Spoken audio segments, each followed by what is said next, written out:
There's some pretty heavy hitters in there, so. You deserve it. You work really hard.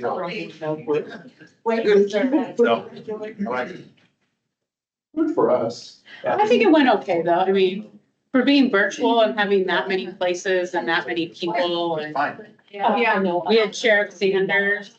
I saw didn't really see what he has. Oh, yeah. I said I was Just kind of, just trying to watch on my phone a little bit while I was driving. Yeah. he did a really nice job. He talked about crew and community correction run, yes, community corrections, and just that he said that corrections is one of the most thankless jobs. And he's like, I get thanked all the time. People stop me constantly and thank me. Did you see that helicopter crash at Summit Lake? Yeah. They haven't said yet how many, it's military, Two. two people on it. Well, I just got an Apple alert that said two people died. It's a military. Military tornado, or a military helicopter. Yeah. There's a lot of houses in Summit Lake, so I'm assuming it crashed into an area where there's no houses. Oh, But, Shut Just up. had. Last night. Was it like a night time? Must have been, yeah, supposedly that lost contact at some point this night. sounds like there was two of them, right, Lindsay? Uh-huh, and only one of them lost contact. Yeah. yeah. All's good tomorrow. Okay.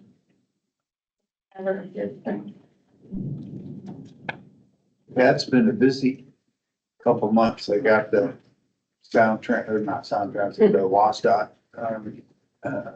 draft contract started for the next 2 years, so we'll get more flaggers money. Finally got that going. And, That from here. been working with Chris and his crew on a couple of projects. I think we're getting close on those. Yay.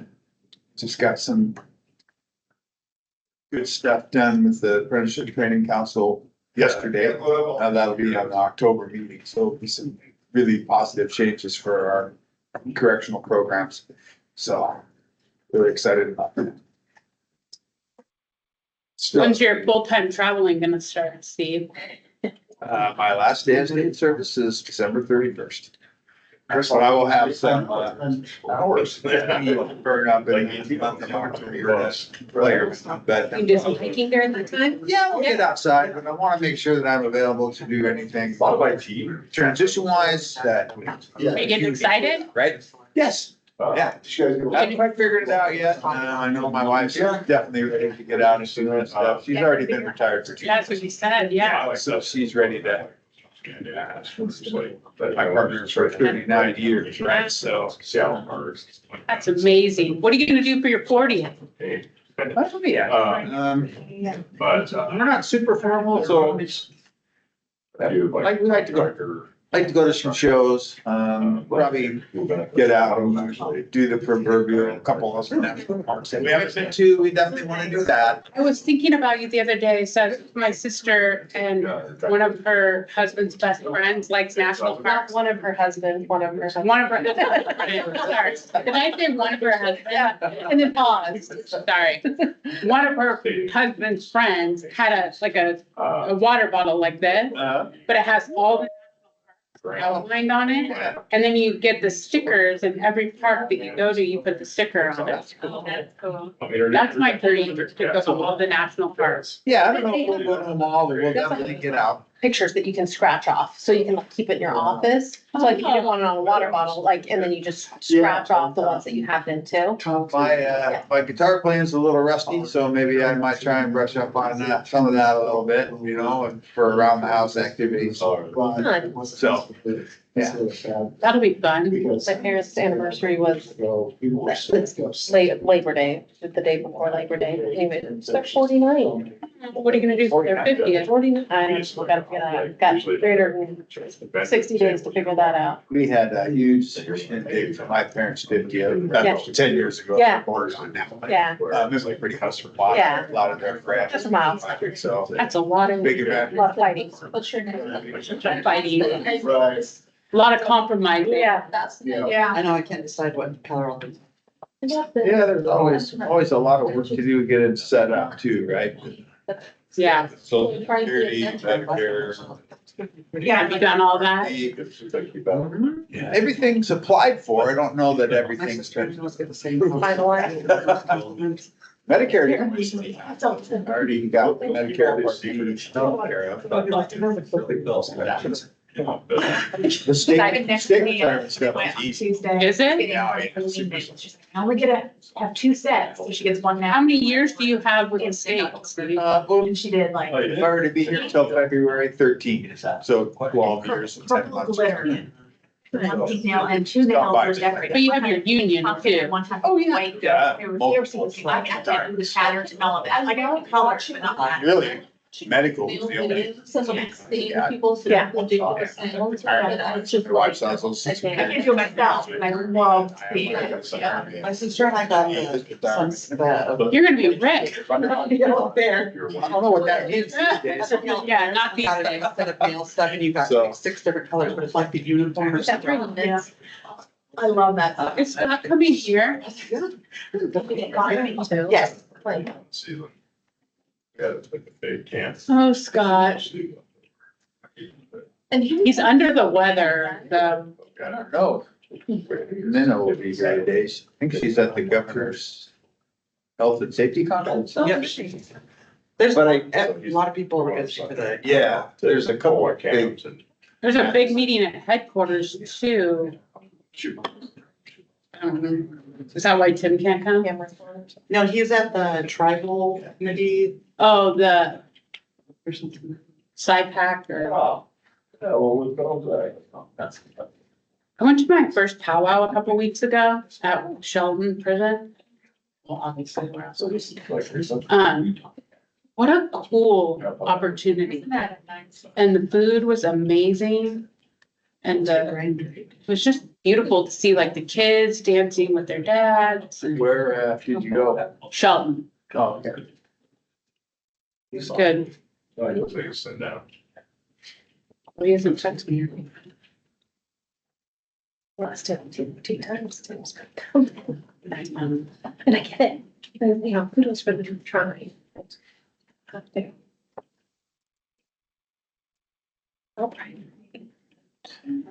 I don't have anything new from Sagan saying anything. Is Scott opening, Sarah? Huh? Scott's opening? Well, Jamie opens and then. Oh, yeah. Yeah, Middle, yeah, defer to Scott if he's not here, I'll defer to you first and. yeah, just go with the agenda. My coach football guys, okay, senior test. That's like, that's gonna give you discounts on all the things on ask. Yeah. I got new tool with the favors.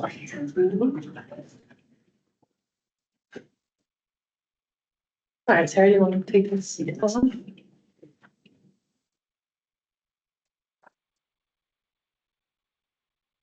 All right, good morning, everybody. This is 9 o'clock. We're gonna give it just another minute or so to allow a few more members to join the meeting and we'll get started here just shortly.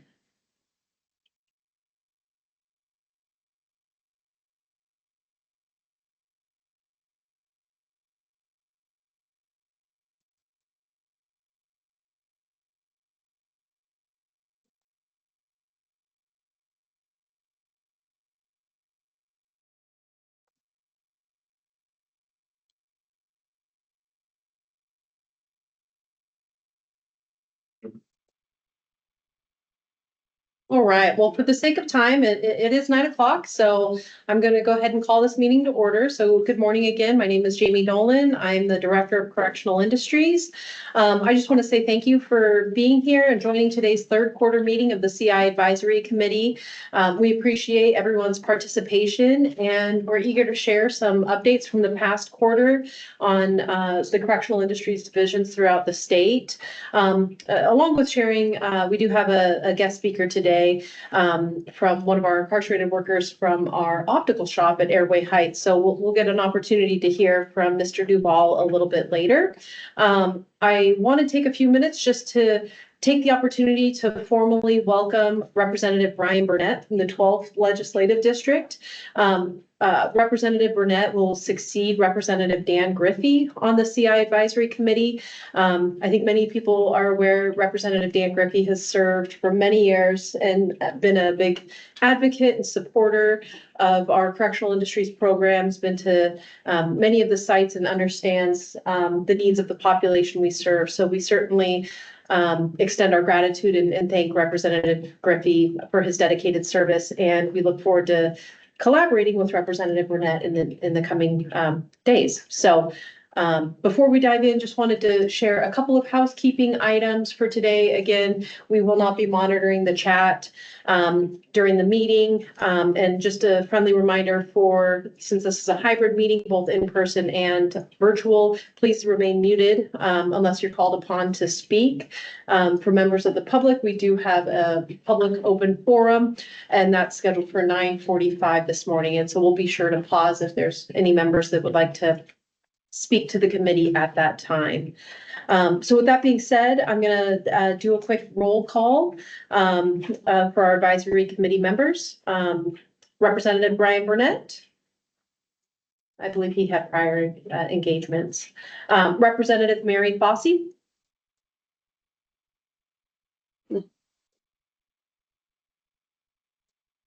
Sorry, Representative Fossey. I know Senator Claire Wilson had a prior engagement. Dr. Faith Lutz. Okay, Christina Davis.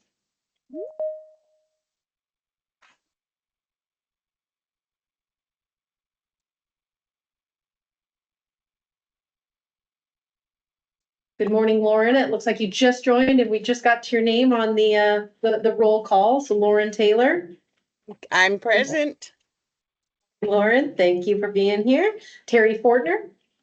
Good morning, I'm here. Terry, we have Chris Elwell with us in person. Good morning, Chris. Morning. David Aiken. Okay, Mariana Hike. Present. Mariana, thank you. Karen Dove. And Minna Long, who I do believe also had a prior engagement. Okay, perfect. Well, thank you. At this time, I am going to defer to and welcome Department of Corrections Assistant Secretary for Reentry, Danielle Armbruster. Good morning, everyone. Nice to see people in person and see others on the screen. It's been a busy summer and a busy almost fall within the reentry division. We have had some difficulties as far as budgetary items and are in the process of closing 3 of our reentry centers. So Peninsula, Autumn View, and Tri-Cities. We're in the process of closing those 3 facilities. They will be fully closed, warm closed by October 1st.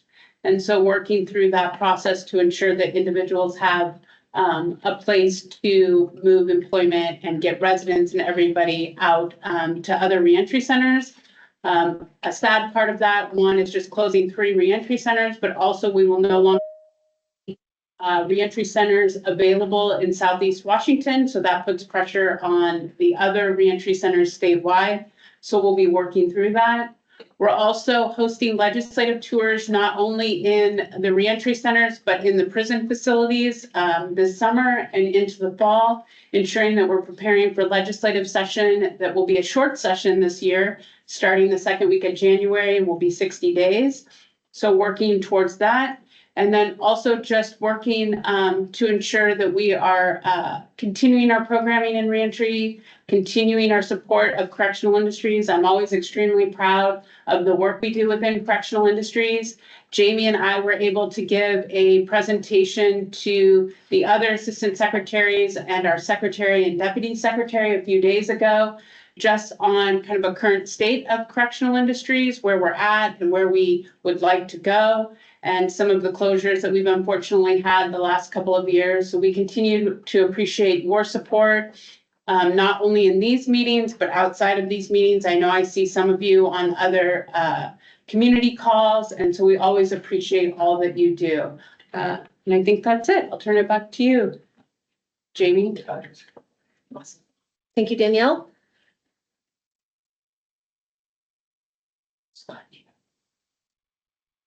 Your remarks.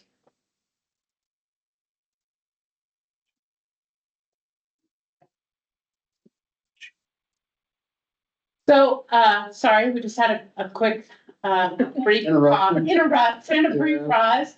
Deputy Secretary Scott Russell is joining us this morning. Unfortunately, Secretary Lang had other engagements, so, Scott would just like to say good morning and welcome to the group. Yes, good morning, all. You're stuck with me this morning. I'm sorry I'm a little under the weather. But appreciative of being here and certainly if you have any thoughts or questions, remarks, if you'd like to, we have the chat. We don't, Open public forum at 9:45. Yep. Oh, okay. Yep. Okay. Yeah. Yeah, I hope folks found value in Secretary Lang's September 16th memo. I think that speaks to his transparency and really trying to keep folks connected with what's happening in the agency. I know that there were feelings out in the field that folks don't necessarily feel connected, and providing the why is critical for us. And so we want to make sure we're speaking to that. Communication in general, recognition, catching folks doing things well, and then change management. There's so much change in the agency. I can share with you that I've become aware of roughly 50 projects that are in some state of progress. And what we're gonna do is, the leadership team is prioritizing those. Each division that has a piece of that is being asked to prioritize within, and then we'll get together, share that out and let you know, where we're gonna focus energy. I think it's impossible to give true attention and the, you know, that's required and necessary for those projects. So we're gonna prioritize probably the top 5 to 10. Then we can get those to completion so folks out there can see that we're actually completing aspects of our operation. We're just gonna parking lot some of those others. We're not gonna devalue them in any stretch. We're gonna get to them. It's just, we gotta really focus on getting some things done so folks can see that tangible progress. So, and that would be my nutshell for everybody. And again, apologize for being late. Back to back to back. So we do I understand. know you know. Yeah. So, Thanks, Scott. Sure. Thank you. All right, so we'll move to the business meeting of today's meeting. With that being said, we're gonna take a quick minute to review and approve the June minutes. I know they were sent out ahead of today's meeting, at the end of last meeting. Hopefully everyone had a chance to take a peek at those. Do I have a motion to approve those minutes? By Chris Elwell, do I have a second? Second, Okay, was that Terry Fortner? that's Mariana Hike. Oh, Mariana, thank you, Mariana. All right, so minutes will be adopted from the June meeting. Okay, so now we'll move into kind of that brief, last quarter review of our divisions, the various divisions. Again, I'd like to, open it up for any of the committee members. If you have any questions as we're going through this, please interrupt us, on the individual divisions. We're happy to engage in any questions as they arise.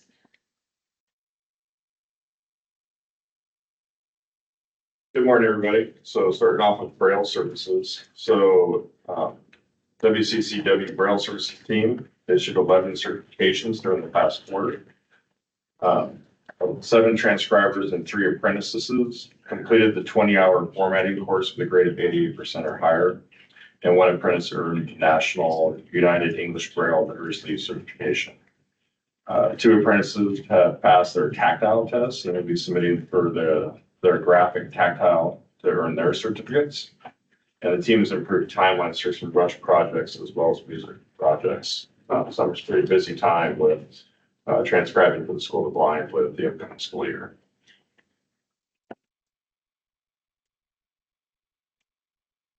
Computer aided design services, again at WCCW. Right now we have 6 program participants. They recently completed KeyShot, which is a rendering software that we've added to our program. Allows us to give a more detailed view for the customer of what their finished project could look like. As well as panel systems electrical training with a vendor rep from one of our furniture vendors, OEI. Current projects include a new forensic hospital building for Department of Social and Health Services at Western State Hospital. That's due to be completed construction in 2028, as well as the Pritchard building on the Capitol campus. Focus areas have been training in product knowledge and application of furniture types and usage, and improve our end processes as far as archiving and maintaining a list of master drawings and building layouts for future projects with the same customers. Ryan, I have a question about the Pritchard building. So is there going to be CI office furniture in that building, or is it just going to be maybe like lounge seating or things like that? So we're hopeful to have more presence there. We are right now building a demo unit of like an office suite for them to review. But we run into some challenges with Capitol Campus, as well as some of our other agencies working with architectural design firms that want to work with companies such as Herman Miller or Steelcase, and routinely are asking for exceptions to go around working with CI.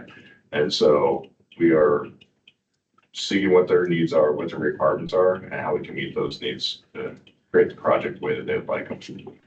And one thing I'd like to say just for the advisory committee that, just to understand is, so CI, we do have a mandatory use contract for furniture for state agencies within Washington state. And there is an exemption process where state agencies can request an exemption.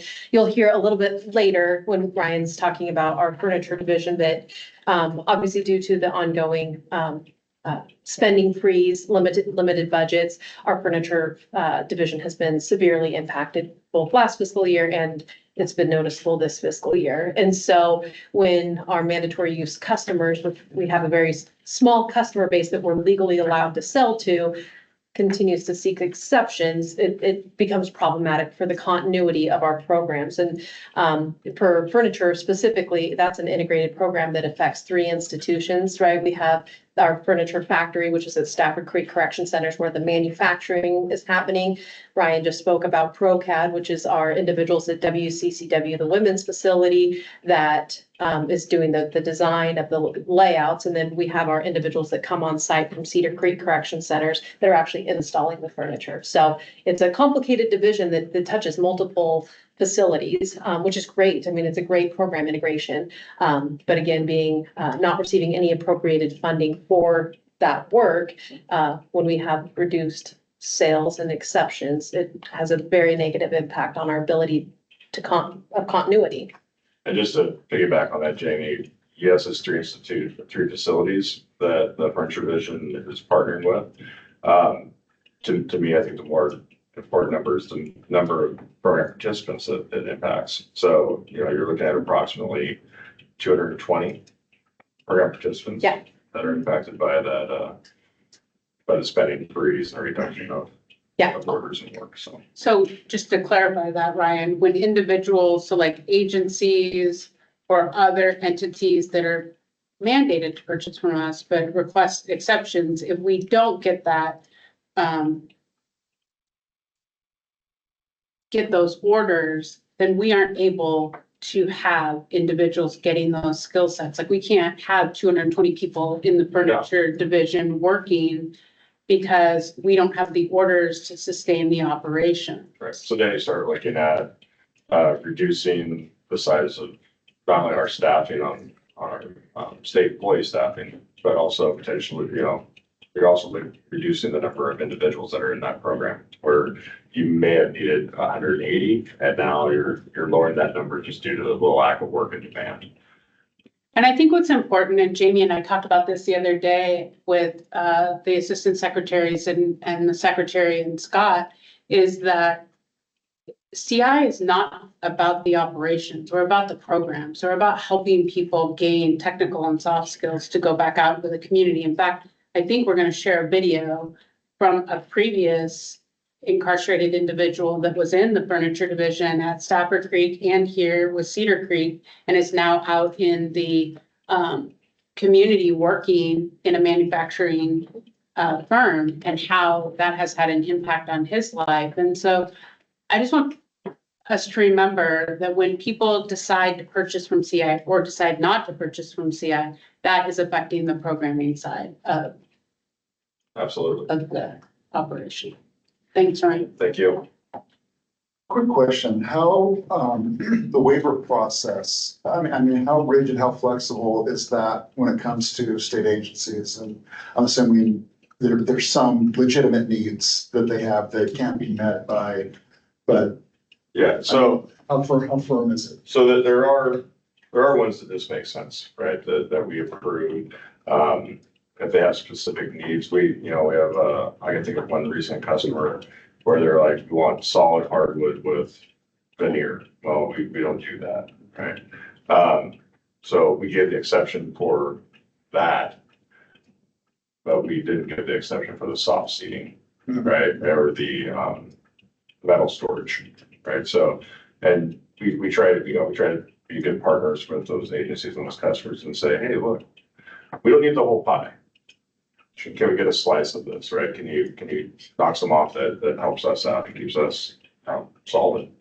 So sometimes they'll at a certain level they go to for Danielle's approval and Jamie's approval. But when it makes sense for us to do it, because this is not what we do or we don't have the capabilities, okay, that's fine. We can do that. Because we also don't want to be a hindrance, right? That's not good. We want to have a partnership and collaborate with those customer agencies. I think there's also a secondary component to that of customers that are required to do mandatory use that don't even submit the exception Yes. request, that we, don't- the furniture is purchased elsewhere. And, sometimes we become aware of it, but we're not a policing agency and neither is DES. So there's definitely that component as well, the furniture that is purchased elsewhere, that off contract, but exception request wasn't even submitted for approval. Yeah, so I recently have been in communication with DES, and they're gonna assist us in just communication. We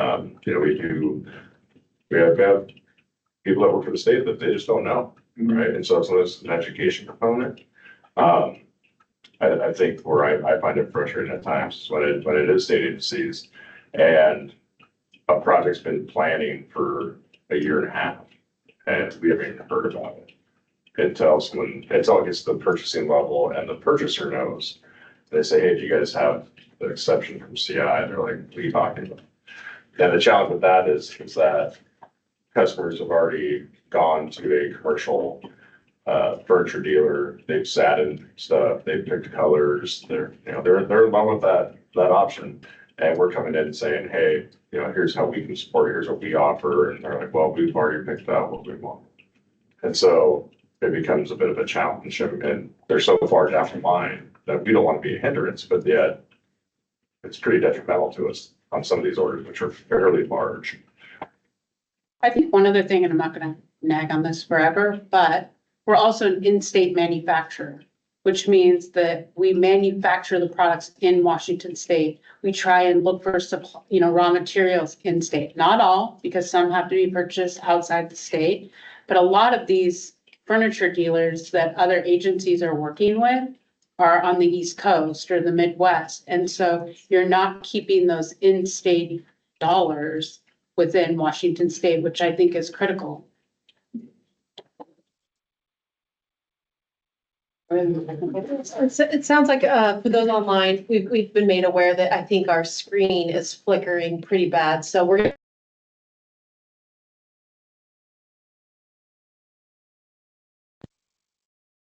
gonna hear us. I think you guys, it's just like reading that. Okay. Maybe just take the PowerPoint down? It's the owl. It sounds like the camera has been flickering, so apologize for individuals that have had to watch any flickering. Do we have confirmation that the team online can hear us okay? So Jamie, we can hear you, but now the picture is gone. Is anybody online that can hear us? We can hear you just fine. The picture's gone though. Yep, we can hear you. Just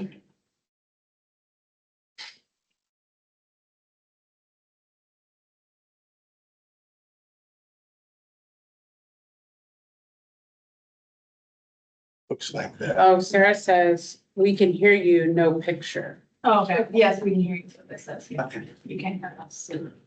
They're saying. We can't hear that. They are saying, so it's the owl, it's not thunder. So if somebody was speaking, So- we certainly can't hear anything on our end.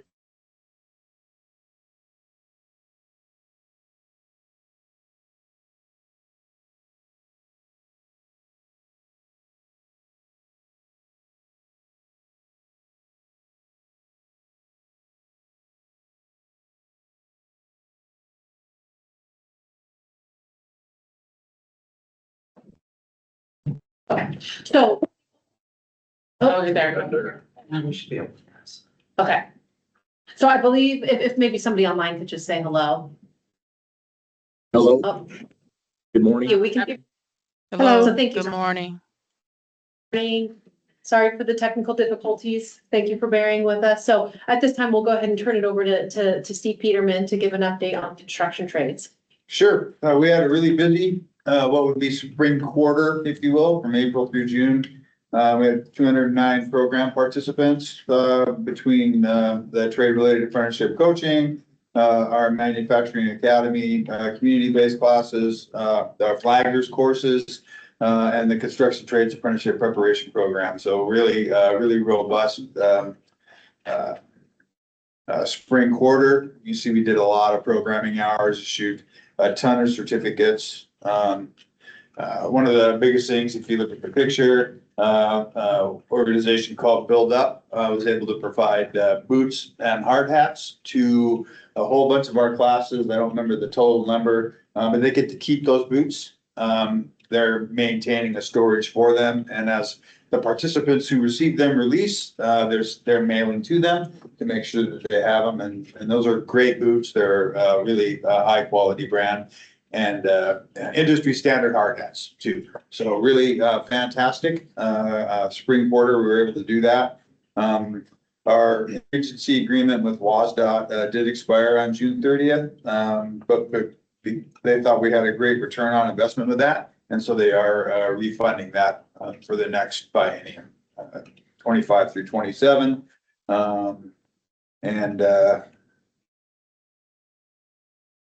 Yeah, the programs are going wonderful.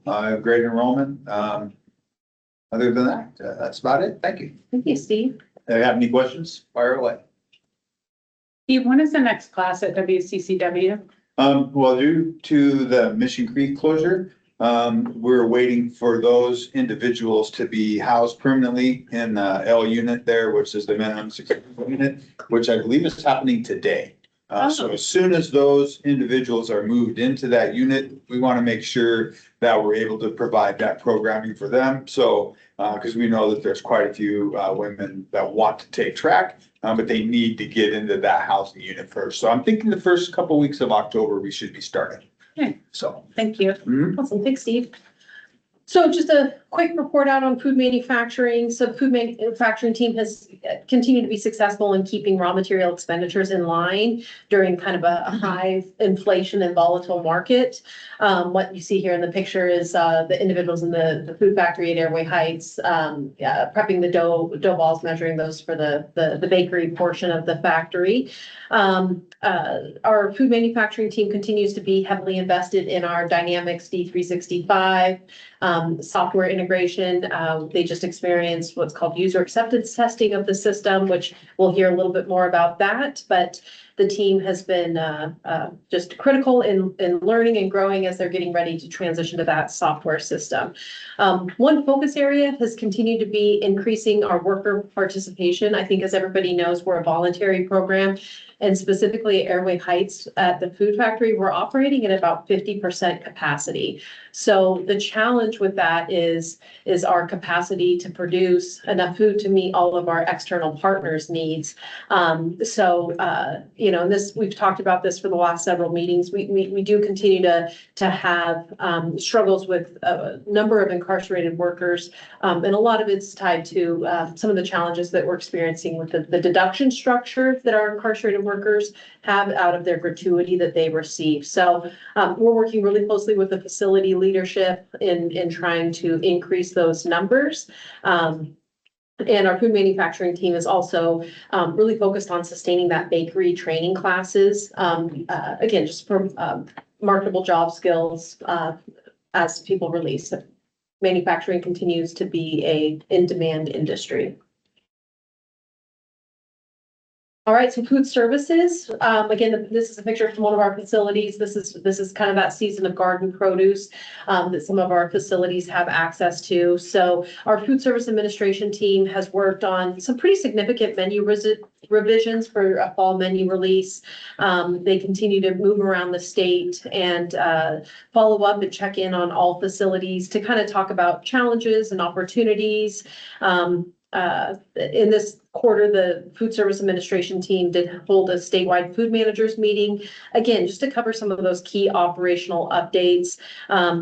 They recently met with the SPP program, Sustainability in Prisons Project, to talk about, how the various garden projects went this year. Obviously, some of the gardens are still producing their bounty right now. I can speak that WSP, Washington State Penitentiary, planted a little over, I think, 10 acres, and they were able to share some of their bounty in those high harvest times with moving some of the produce up to Coyote Ridge and Airway Heights that don't have as large of gardens. So it's always a nice change of pace for the incarcerated population. So again, food services just continues to collaborate with food manufacturing. When emergencies come up, right, it almost happens regularly within food services where we need to react and support at the facility level as they serve roughly 40,000 meals a day. So pause there. Or virtual. So virtual brand sales, our sales team's really been focused on reaching out to non-mandated customers, and that's continued. So we're currently using an email marketing platform to distribute applications, share about our program, products, and we're able to track the engagement with that. And we've had very good engagement through that with those recipients clicking on links, visiting our site. And so hopefully we start seeing some positive outcomes from that work. We updated our terms of sale to clarify customers' expectations and created a delivery installation site survey to ensure that site information is captured prior to arrival at a job site. And that's just really to help our install teams be able to come with the right equipment, be prepared. Nothing like showing up without the right equipment and realizing you have to step up 3 flights of stairs. So, hopefully that helps Alan's team back there be more successful. Focus areas have included completing a large residential project at the Yakima Valley Housing Authority for their Cosecha Court. Yeah, thank you, Alan. And really just the more focus is that consistent customer contact. So moving forward, that work's going to continue.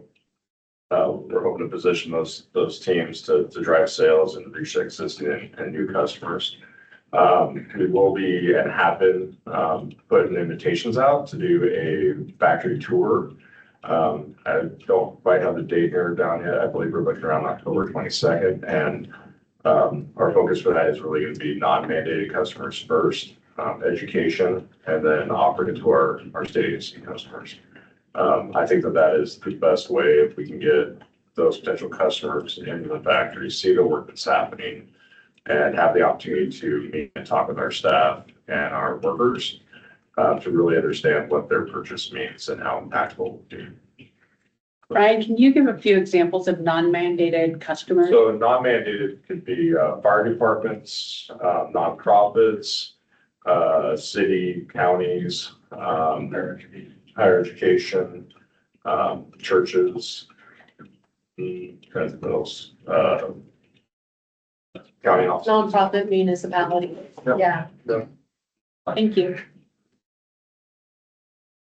So furniture manufacturing, so we completed production of fiscal year 25 orders 3 weeks ahead of June 30, which is fairly unheard of. Usually we are manufacturing right to the end point. And we can say that, yeah, that's a big success that we were able to complete it 3 weeks early. But really what that is telling. It's telling of the spending freeze that was, put forward. Typically the last 3-4 months of the fiscal year is our busiest time. And it just seems like another day. So, hopefully we can see some of those, funds be released and those projects put forward and get back a little bit. We were awarded though, a new University of Washington project worth approximately $2.76 million. Project includes furnishing 800 residential living unit rooms with bunk beds, desks, wardrobes, and mobile pedestals. Due to the volume of that though, that takes a little bit of time to produce. So we are actually going to start producing that. I believe we will order raw materials on the steel side. We should start receiving that late October, early November to start production, and that'll install 27, 28. So focus areas on the furniture manufacturing side, we're really monitoring the tariffs and communicating with our vendors on pricing changes, adjusting our finished good pricing, and where we can eliminate waste and add value and continuous improvement and increasing throughput. So it's the positive of being a little bit slower production is that we're able to focus on some of those areas, find those opportunities so that when we do ramp up, that we're able to have some more efficiencies. Thank you. Good morning, everyone. I'm Lindsay Conrad, reporting on incarcerated individual services. So we'll start with commissary. Despite the March Securus outage, if you all recall, there was an outage that greatly impacted sales and just overall the operation. Despite that March outage, commissary ended fiscal year with a 10.5% increase in sales. They completed their year-end inventory and only had a 0.15% inventory variance, which is pretty significant when you're talking about the volume that this team puts through on a daily, let alone yearly basis. So kudos to that team for really managing the damage and the donated products and all the process for dealing with that inventory variance. So kudos to the team there. In regards to the package program, which is another part of the incarcerated services division, and the photo on the screen that you're seeing is the new hygiene line. So the monthly food program has essentially become the monthly food and hygiene program. So we added 70 new hygiene products to that package program on June 1st, and it extended the overall hygiene offering to the incarcerated population. So between the commissary hygiene items and the package program, now adding 70 more, they do not offer the same items. So there was a true increase in the amount of hygiene products that the incarcerated have access to now. Fiscal year 25 was a historically low sales year for the food program, now become the food hygiene program. There was an increase from April to June, so that showed some trending in a good direction. Additionally, with the addition of the hygiene should help, but it was a fairly low year for sales for that package program. The other package program is the property package program. It finished fiscal year 25 with an increase of 2% in sales. So that program sells the televisions and shoes and things like that to the incarcerated population and has been fairly steady in its sales and volume over the years. Focus areas for the incarcerated services team is product expansion. So between this new hygiene line and physically adding that space to the end to sell all those products, the commissary line is also looking to add space. Just for a little bit of background, typically the commissary has been very limited in the ability to add new products without removing an existing product simply because of space capacity, space on the line. They did identify some new bins that fit on the racks. And so there's a few areas, a few rows where they are able to use smaller bins and therefore increase the number of items available on that row when they're doing picking. So it won't be for all rows and not all products fit in these smaller bins, but that has allowed some adding of new products without removing an existing product, which is a great thing for that catalog offering. And as Jamie had mentioned earlier, one of the strategic priorities for the Airway Heights commissary specifically over the next quarter and for the foreseeable future is to focus on the worker retention problems that they're having in the commissary because they are impacting operations, and we're right there pretty much daily running on a low end of the ideal number of workers. So they're really focused on working with the facility and finding opportunities for getting more individuals into our programs to learn. I think one thing to add on to the incarcerated services program is obviously this program truly only services our incarcerated population, right? We have one external customer where we sell some bulk products to, very small percentage of the work that we do. But specifically on as Lindsay talked about, the picture on the screen that you're looking at, the hygiene program, I just want to give a little context, additional context, that program was truly a creation and a collaboration between correctional industries working in conjunction with the Women's Prison Division, as well as our EDIR team, Equity, Division, Inclusion, and Respect. These additional new offerings, not only are they just additional hygiene offerings, as you know, we all like variety, but they're also specifically designed. There was surveys done to the incarcerated population that will be purchasing this product, asking what their preferences are, trying to be gender responsive products, as well as trying to take account everybody has, you know, different needs for hair care and hygiene when it comes to, you know, ethnicity. And so this was a kind of a whole new line that was created in collaboration, and just a lot of front end work was gone into picking out these specific products. So I just wanted to highlight that. I appreciate that. And just to tag onto that just a little bit, just last week, our statewide manager did some site visits on this side of the state and was at WCCW and did meet with some of the women who had provided feedback, some of the women specifically in our Braille and our ProCAD departments. And they were very happy with the new addition of these products. So it was well received from the population's lens too. And that's a similar sentiment from what he was hearing when he visited some of the other facilities last week as well.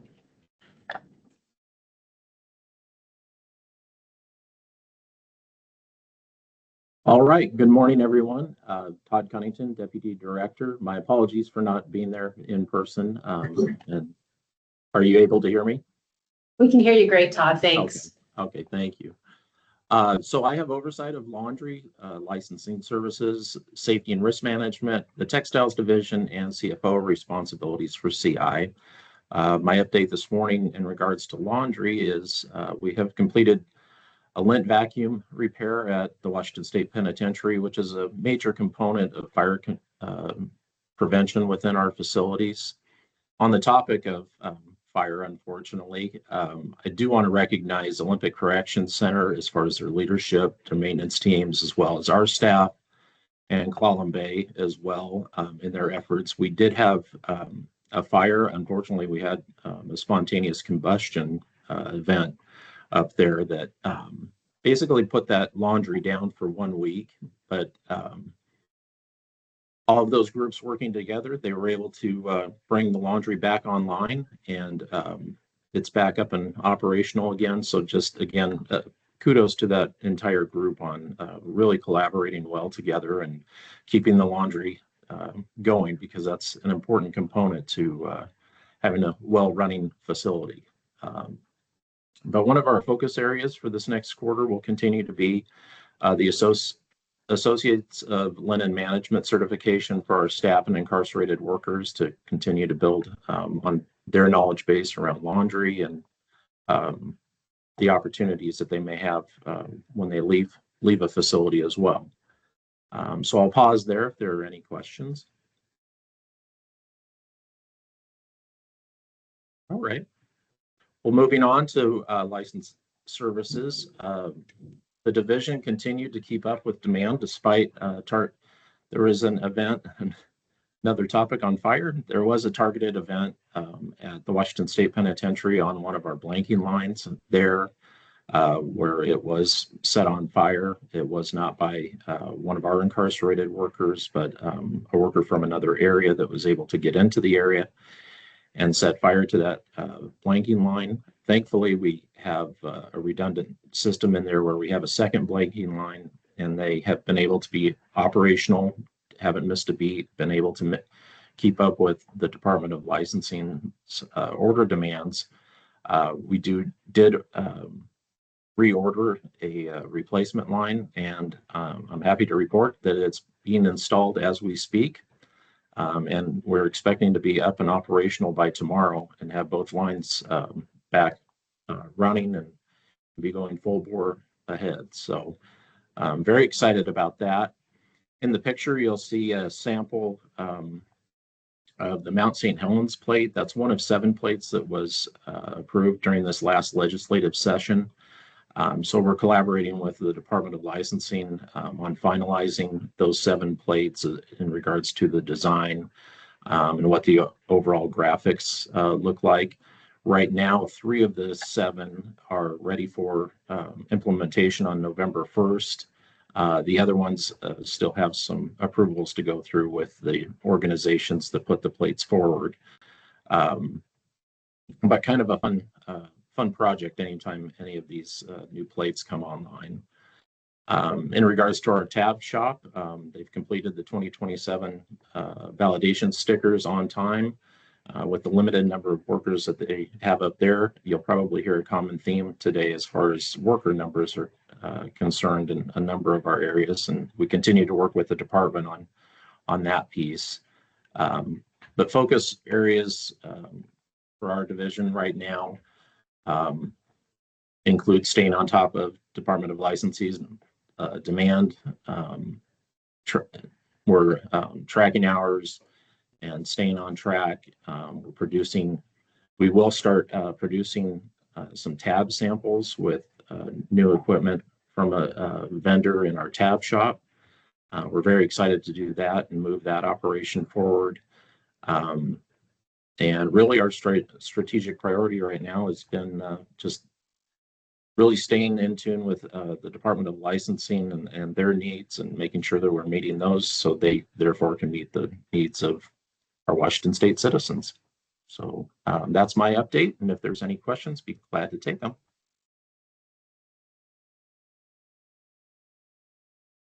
All right, thank you. Thanks, Doug. Thank you, Doug. McNeil Island.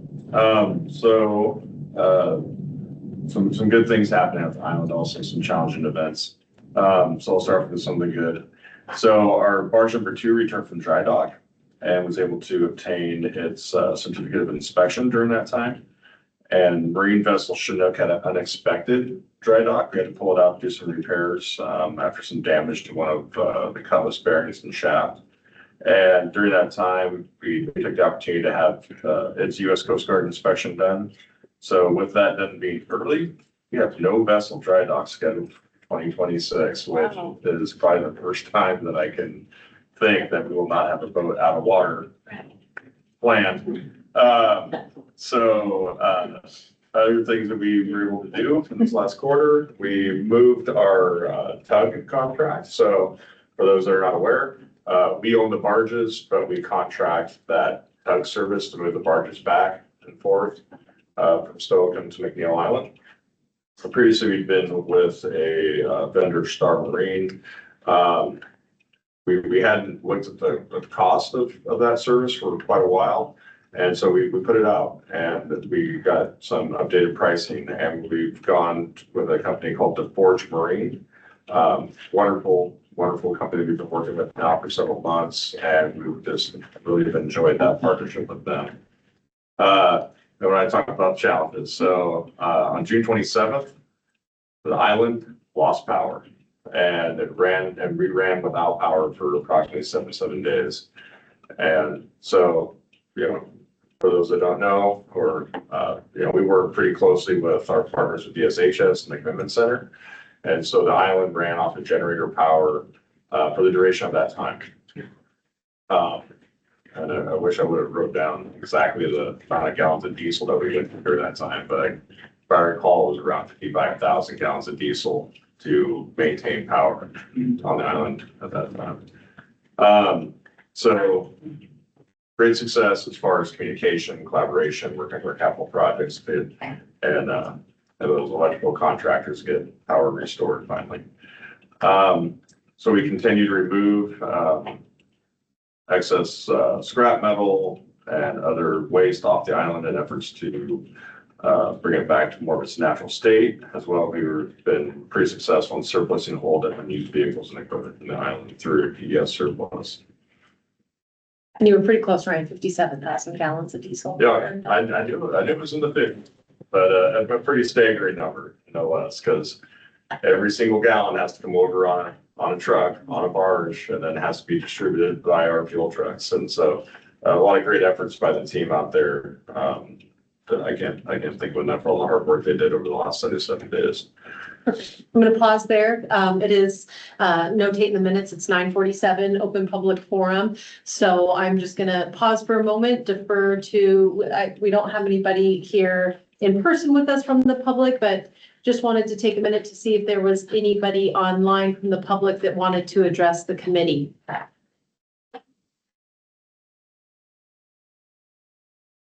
And if there is, you can either go ahead virtually raise your hand or go ahead and speak up.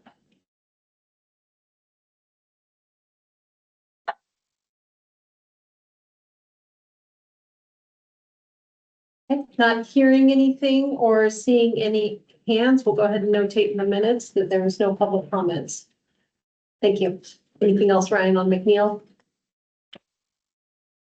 Berries and apples are out, and bears are too. And so it's a great time to visit the island, that's for sure. Ryan, I just want to take a minute on behalf of the department, and I think Scott agrees. We're kind of making notes back and forth. Just thank you to you and the team out on the island, as well as capital projects with the department and budget and business services and Chris Welch and Jameson from emergency operations. We've been in the incident command the last 77 days, and that means meeting, multiple times a week and being responsive 7 days a week, 24 hours a day. So thank you to you and to the team for all of your hard work. Yeah, just to have, DSHS, Hayward Health, and their appreciation of the collaboration and cooperation. They said that's the best they've ever experienced. So it's a great compliment from a fellow agency going through a stressful time of their own and being dependent upon another agency to help them figure it out. So, and our resilience with Tacoma Power, because they weren't exactly feeling that sense of urgency that the rest of us were. So, yeah, compliments to your team again. However, we can recognize formally and informally. You certainly want to do so. Thank you. I'll pass it along and we'll try to find those opportunities to recognize our efforts. Field trip. Right, Hoffman, I'll be speaking to Optical at Airway Heights. And as Jamie and Lindsay mentioned earlier, Airway Heights continues to experience challenges with getting workers in this area. And not just workers itself, but skilled workers. So the focus over the next quarter will be taking a look at sorting through some of our old equipment. We've got a lot of outdated equipment that you can't find parts for now. It's pretty much outdated in the industries, and actually submitting a decision document to update the equipment, which, in the market, in the industries out there, in the private sector, they're used to automation equipment, and which kind of leads itself to teaching these individuals new skills, technical skills, so they'll be able to transition and get jobs out into those industries. We have experienced some challenges with the outdated equipment, which created like a backlog of work of orders and production. But the shop and the workers were able to do some overtime to kind of keep up with our clientele and meet the needs of healthcare authority clients. So, and then also based on that, we're looking at a position to fill with more certifications to be able to train these individuals on basic skills. We keep some of the old equipment just to start them out on basics and then build on that for their training. Vicki, how many individuals are we short in Optical? Do you know off the top of your head? Currently, we have 12 vacancies in that area. Just pretty And then- significant. Yeah, pretty significant, but it's the level of skill. Yeah. That's needed associated with running the hands-on equipment right now. And then also, Jamie spoke to Mr. Duvall, who will be our guest speaker for today. He'll share some of his experiences within that area as well. Thank you so.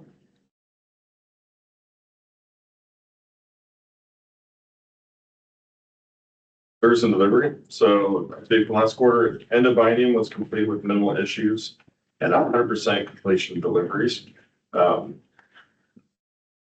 Great success and getting 100% of everything delivered and completed, but it also is again a sign of a reduction in sales in that last quarter of the biennium.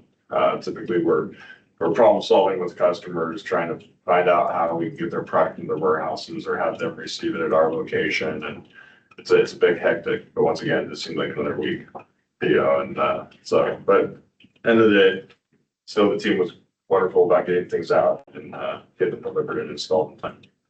So focus areas moving forward and then have been is just that continued coordination with Cedar Creek Corrections Center to reach our target goal of 30 to 34 incarcerated workers programming here at CI headquarters and service and delivery. That's an important part of our program is those individuals that have served in total confinement for a period of time, getting that exposure with staff support out in the community. For some of these individuals, it's been a long time, and it's really, I feel, and we've heard from them, it really helps them in that transition back out to our communities and reducing anxiety and fear, and the more we can get those individuals on our program, the better. Right now, we're at 23 participants due to some of those individuals taking other opportunities at the facility and being a unit porter, working in the kitchen. And that's the challenge that I think all of our industries are experiencing is just that challenge of the different deduction schedules and gratuity. And so, yeah, but we'll continue to work through it. The individuals that are in the program, they're there for other reasons. They're there for that experience of being in the community. They're there for that technical skill to gain to assist them with employability upon release. And then just ensuring that we're maintaining monthly meetings with our staff regarding security, safety, providing facility information, and just reminding them of the requirements and things that we need to think about when we're working with an incarcerated population and bringing them out in the community. I think something important to note, Ryan, is we talk a lot about how we're struggling with incarcerated workers, and there's this big disparity between deductions between class 4, 3, and 2, CI is class 2, but there are individuals that appreciate the skills that they learn within correctional industries. I was at WCC in Shelton a few weeks ago for a powwow, speaking with an individual who said he can't wait to get to Cedar Creek and to work in install and delivery, that he's been working at Stafford Creek, he worked at Shelton, he's worked, to just get that skill set to be able to come and work out in the community. So I don't want staff to lose hope of the impact and the work that we do within correctional industries. I know the deductions are difficult, but we still have a lot of people that believe in what we do, and that's because of the staff that work within correctional industries that truly believe in second chances or fair chances and helping individuals gain that skill set. So I don't want us to lose hope in that. And I think it really depends on those individuals and where their focus is. Right? Is their focus on how much can I make now and to buy a commissary or send money home or what I want to do? Or is it the training and the experience is going to help me find long-term goals of getting a higher wage job upon release? So I really just focus on what those individuals have and where their focus is versus the short term or long term. Right.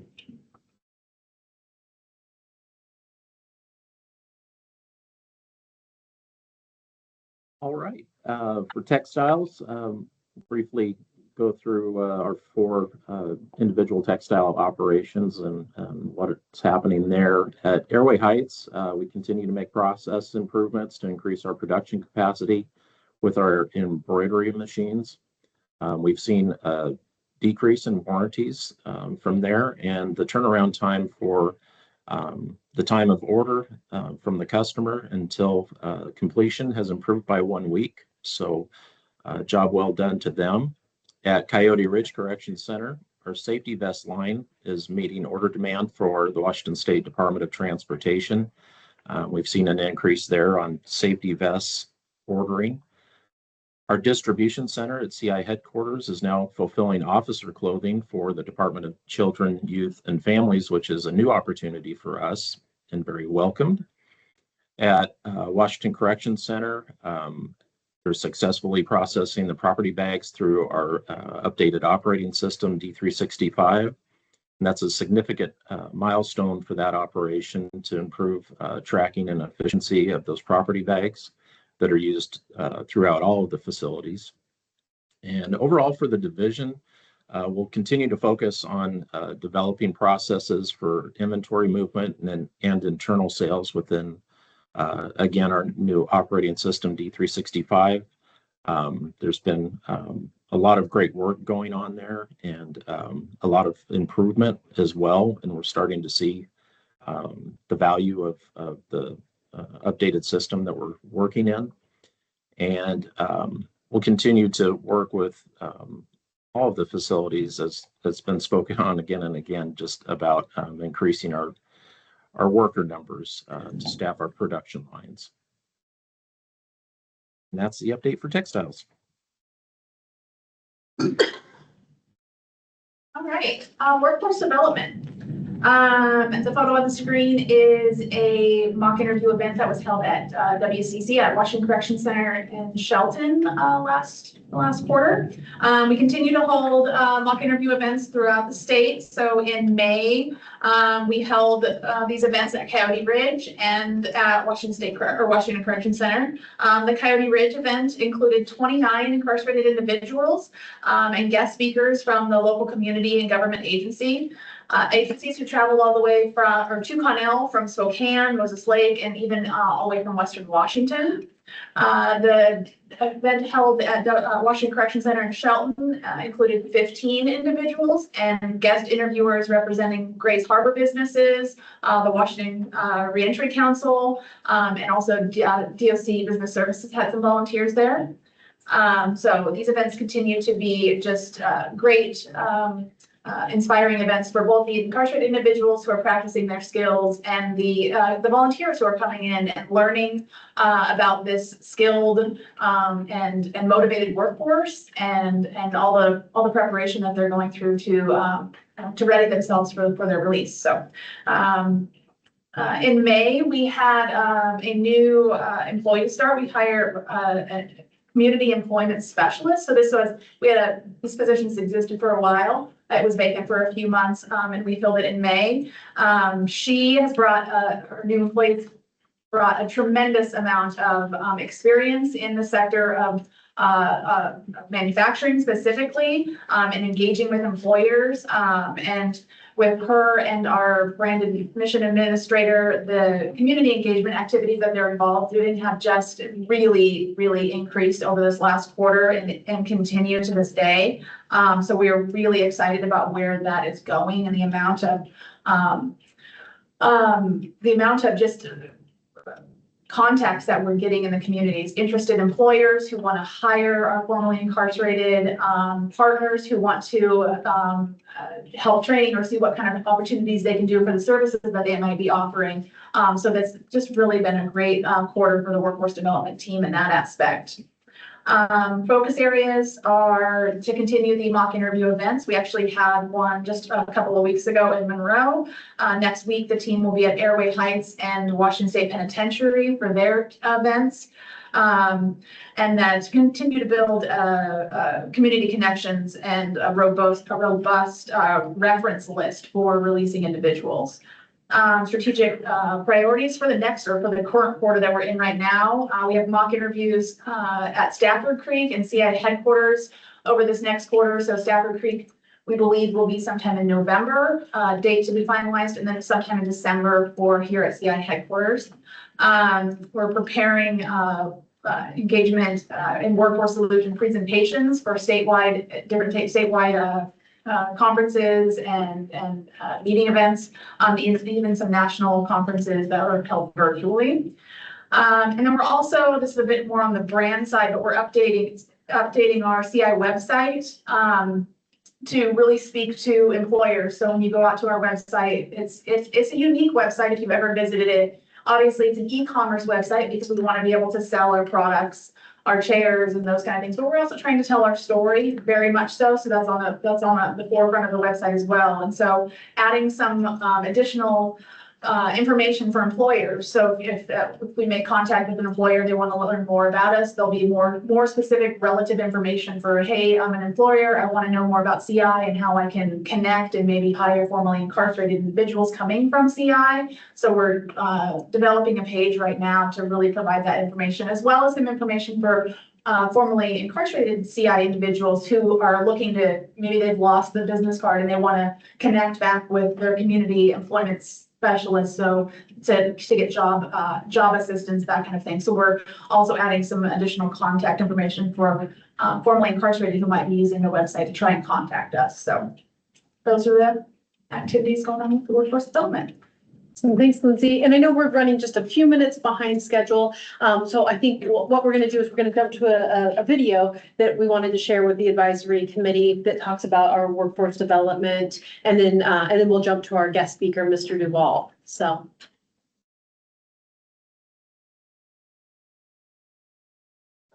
Share some.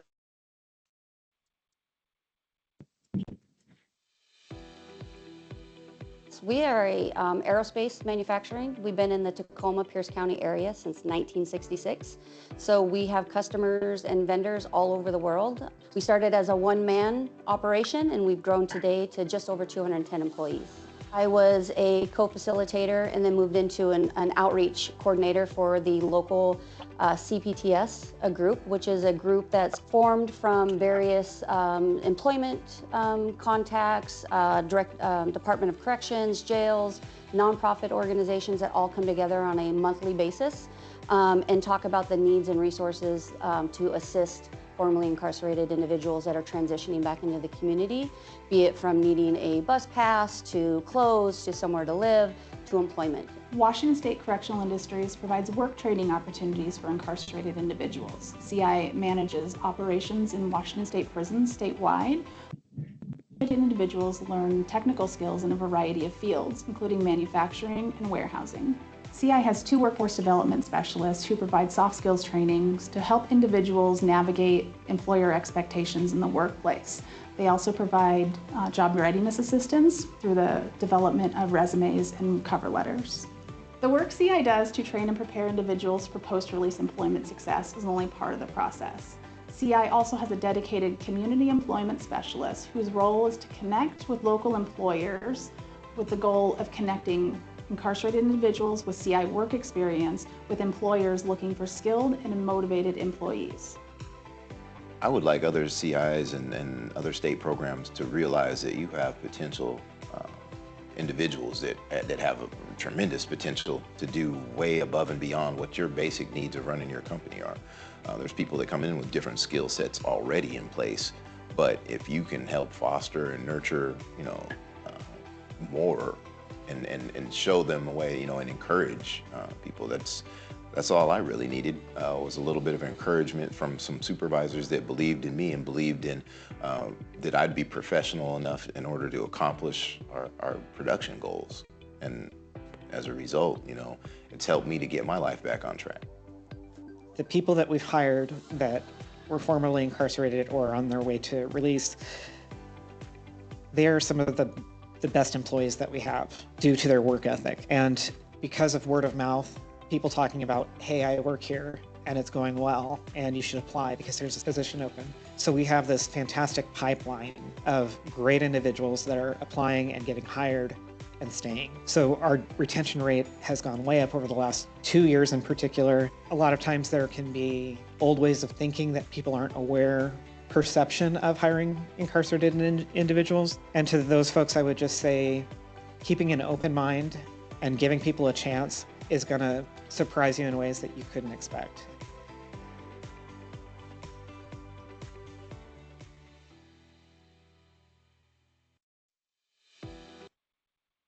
Awesome, perfect. So, yeah, we just wanted to share that video with you to kind of share the work that Lindsay was speaking about our workforce development team and the efforts and the efforts ultimately with that post-release employment opportunities. So with now I'd like to actually turn it over and introduce our guest speaker today, Mr. Michael Duvall, who goes by Matt. So I've had the opportunity myself to meet Matt on several occasions. And he's reached that pivotal stage in life that he's demonstrated that readiness to succeed. And he has a very strong commitment to avoiding any return to prison. Having spent numerous years within the correctional setting of both Oregon and Washington, he is scheduled to release in Washington in the spring of 2026. Transitioning to community custody. So I just want to turn it over to Matt. I'm going to go ahead and have him share any of his story that he wants to with the committee, as well as some of the work that he's done while incarcerated. So good morning, Matt. Great to see you. And apologies, you can't see us, so we can all see you though. That's okay. Thank you. Thank you so much for having me here. So first of all, I would like to say it is an honor and a privilege to be selected to speak in front of all of you about my reentry and rehabilitation. My journey through addiction and incarceration has been a long road, one that started in my teens, growing up in a broken home, not having the type of support that one would look at as being normal. Looking back where I was at, I realized that I used this as my excuse to commit crimes and remain in my addiction. How many people have been in that same position, not having that family support, yet overcome those circumstances and become successful people? Well, that clarity really afflicted me. It made me see life in a different light. How was any disadvantages that I had different than anyone else's? Well, let's be honest, they weren't. When you become clean and sober, you have to deal with the raw emotional pain in life. Feelings start hitting you, and you kind of don't know how to deal with them. Looking back at how my actions affected those around me, especially my closest friends and family, the ones that I love the most, it really cut deep. My life's path took a turn, a difficult turn, toward addiction and eventually incarceration. The choices I made during that time had significant consequences, affecting not only my life, but the lives of those of my family and all of them around me. Addiction became a central part of my life, creating a cycle of harmful decisions. My substance use led to strained relationships with my family and the ones that I had left that were doing everything they could to hold on to me. They experienced the fallout of my actions and decisions, and the trust that I had and that had existed between us was broken. My incarceration forced a period of sobriety, and little did I know that it wouldn't last. The cycle wasn't broken then, as I was released back into the community and went back to the same lifestyle I was living. There were no changes I made, no programming that I took to assist in the transition, and no desire for transformation. Due to this unhealthy mindset, it brought me back to incarceration 2 more times. I've currently been incarcerated for 15 and a half years and coming to the end of my sentence. I transferred from the Oregon Department of Correctional Institutions, where I spent 12 years inside. Stripped of my freedom, I had to confront the issues that had fueled my substance abuse. Many challenges arose, and being in the circumstances that I placed myself in, like wanting to fit in, prove myself, definitely brought on more negativity and very poor lifestyle choices.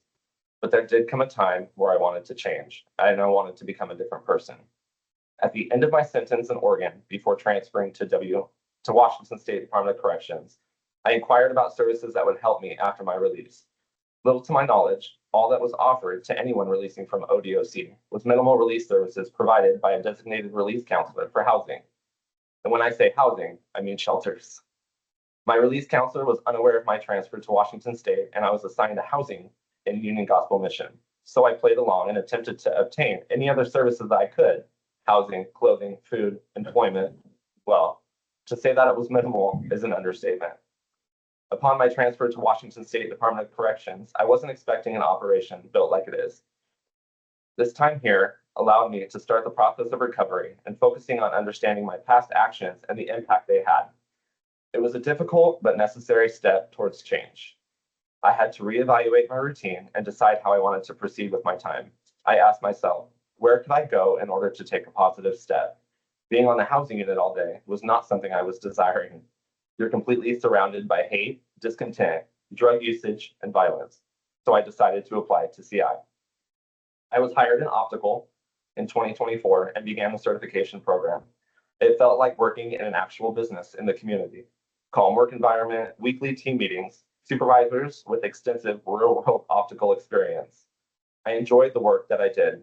At our weekly team meetings, Pat Mercer, the lab operations floor supervisor, will always talk about things that are going on in the lab. Give some great motivational speeches that we've dubbed Pat Talks, kind of like the TED Talks. Well, one day he was talking about recruitment and how working with CI could benefit our lives, not only inside these walls, but outside in society as well. He told us about a time where he interviewed someone that didn't have a job, didn't have any resources in the community, and needed a helping hand, but he only had a few months until his ERD. Pat hired him just to give him access to the reentry services that CI offers. Once he started, he connected him with Mr. Torno, workforce development specialist, and got him set up as much as he could for a positive release back into the community. When I heard that, I knew I was where I was supposed to be. I wanted anything and everything that CI had to offer. I am currently working as a training and operations clerk in optical. I have obtained my COP as an ophthalmic lab technician and working on my second as a computer operator. The mentoring I received from Pat Mercer has been vital to my success in optical and my reentry. He saw something in me that others could not. His motto has always been, give someone a hand up, not a handout. I respect that. Sometimes we just need someone to give us a little boost, a chance to prove ourselves, to learn something new, and be able to make something out of it. And that's what he gave me. He worked with me every day, guiding me through the operations of the lab, teaching me organizational skills, people skills, and training. And now I oversee the entire optical lab and training program and am able to assist with daily operations through Pat Mercer and Andrea Hannaford. I feel like I'm important, that I'm valued in my job, and that I'm able to participate in many programmings. One of the programs that I did take was the ABO prep class offered. The ABO is a certification organization that recognizes individuals whose opticianry skills and knowledge meet predetermined standards of excellence. The ABO certification exams are continually refined and updated to reflect current practices that are used in the community. Brandy Frizzell was a crucial part to the educational aspect of our optical lab. She would work one-on-one with the incarcerated workforce, really explaining prescriptions and assisting in the field of dispensing. The optical lab really took a loss when she transferred to the warehouse, losing that part of our educational program, and with it, the possibility of building our knowledge base with current and future employees. To me, optical provided a structured environment to learn new skills and develop healthier coping mechanisms. The guidance that I received from Pat Mercer, Andrea Hannaford, and Brandy Frizzell was crucial for laying the groundwork for a new future. A few months ago, I went through a pretty traumatic time in my life, something that I've never experienced from this side of the street. My spouse relapsed and fell back into active addiction. I came home from work one day and tried to call home and no answer. He had gone on the run. Knowing this, I knew he was on the streets of Seattle. I was scared and worried. You hear on the news about all of the things that are put into the meth and drugs these days, such as fentanyl. At this point, I didn't know if he was dead or alive. He didn't return for 2 days. Over the weekend, I hadn't heard anything from him, and I didn't know what to do.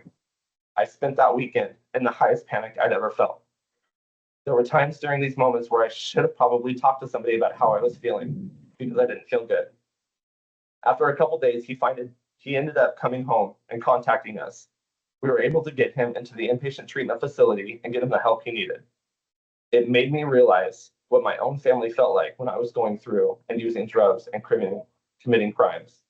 It made me think about what others in here are going through when they continue to get high on the housing units or don't have the resources to assist them when they release and return to a lifestyle of criminal activity. I knew not only that I needed to do everything that I could to be out with my family, but I also wanted to help those in here who are still struggling. So I went to my program manager, Andrea, and told her everything that I was going through and what I wanted to do to help those who are in this same position. She immediately said, "How can I help?" Being incarcerated and ingrained in hearing negative responses on a daily basis, I didn't think that she would be on board, but I think it sparked a sense of wanting to be part of others' reentry as well. I brought to her ideas that I had starting a reentry project here at Airway Heights. A lot of the incarcerated individuals on Mainline do not know what programming or services are offered through different departments within the facility. Communication from someone who represents CI and reentry would express how much of an impact CI could have on improving not only the quality of life on the units, but open up avenues of violence reduction between all. This would develop and promote and instill the CI mission, maintain and expand work programs which develop marketable skills, instill and promote positive work ethics, and reduce the tax burden of corrections. Being employed through CI has changed my life. I want to share these experiences and mentor those who are struggling in their journey and also develop leadership skills in those who are seeking to set up and help others as well. CI's vision is to transform the lives and increase successful reentry through training and mentoring. I want to be a part of that vision. I could be an incredible asset to CI, given the opportunity to form the philosophies into realities. My ideas were creating leadership and mentorship teams, attending facility tier rep meetings, creating a facility CI newsletter that would be seen by our incarcerated population, attending specific program manager meetings to give managers an outside look from the incarcerated's perspective. And it would also allow me to convey and mentor those within CI regarding expectations, issues and concerns, and new policies and procedures moving forward. Having information come from someone who is on the same level as others, not always staff members, might give those a chance to absorb what is actually required. Conversations were had, ideas grew, some were denied, but a team seemed to finally come together. Myself, Rob Torno, a workforce development specialist, Andrea Hannaford, our optical program manager, and our CI general manager, Melody Borgman. Vision started coming to life, and we are now currently participating in all tier rep meetings, getting more involved with the incarcerated population, promoting CI and reentry. We are in the beginning stages of creating an Airway Heights CI newsletter for the incarcerated, and we have come up with a rough draft, verbiage, structure, but there's still some fine tuning to be done, processes and procedures, and red tape to address. Rob Torno has been communicating with Mimi, our CI's brand manager, regarding the newsletter, and we are wanting to hear back from her as soon as possible. I met her when we did the 2024 mock interview here. She's wonderful, energetic, and seems eager to assist in progressing our projects. The pieces seem to be coming together, but we have a long way to go. Andrea Hannaford has been a crucial part to the start of this reentry project. Her visions align so much with what CI represents. She sees the need for what we are doing, and her input is indispensable. My transition back into the community will come with its own set of challenges. Securing employment is difficult for anyone with a criminal record. When I release in 6 months, I will have been incarcerated for the last 16 years of my life. As I am currently employed through CI, I am able to partake in multiple reentry programs through workforce development, including job hunters and the mock interview. Along with that comes enrollment in the Community Employment Services Program. Being a part of CES will allow me to be assigned a community employment specialist for the state. They will meet with me 2 months prior to my release to review my resume, job search for companies hiring the location I'm releasing to, connecting me with employers who are open to hiring the formerly incarcerated, bridging that gap between my training and a stable job. This program will greatly increase my chances of success in the community, giving me a head start at life. I've also worked closely with Rob Torno in assisting me with my transition back, such as using AI technology, Microsoft Copilot, in creating resumes. I want to hit the ground running, not wasting any time to gain employment. Reentry services through CI have been invaluable to me and will be a major contribution to my success. While working as a training and operations clerk in optical, I've had the privilege of meeting several high-ranking DOC officials when they have toured through our optical lab. Tim Lang, Danielle Armsbrister, Sarah Zitsina, Brianna Watkins, as well as Jamie Dolan. Jamie was also a part of the 2024 mock interviews through workforce development here at the facility. I met her at the final roundtable. It was an honor to be able to meet with all of these officials and show them how our program is having a positive effect on the incarcerated workforce by training them in transferable work skills and aspects of real-world trades while promoting reentry services, as well as express my deepest appreciation and talk about how reentry through CI has impacted my life. The pivotal part of my rehabilitation was working with CI. The programs offered are valuable and structured work environments. While in CI, I learned practical skills and, just as importantly, developed a renewed sense of responsibility and work ethic. CI is essential to the operations of this facility. It needs to take a stronger approach on how we are working with the incarcerated population. We are targeting the wrong audience. Again, we're targeting the wrong audience. We need to stand up and make our voice be heard. We need to get out into the housing unit, speak with staff, speak with the incarcerated and their counselors. We need to let them know what we have to offer, how we can be of help, what services that we have that could better the lives of those who need it. There are a lot of roadblocks at this facility when it comes to having an incarcerated individual represent CI and what it stands for. Yes, I have benefited from CI reentry, and it saved my life, literally. So I need to talk about my own experiences with CI and be that example to others. But I also want to promote CI reentry. I want to be that spokesman for CI and talk about what CI has to offer. I want to represent CI when I'm speaking with the incarcerated at the TREP meetings. I want to represent CI when I'm speaking with facility leadership about how to improve the standards for the incarcerated workforce.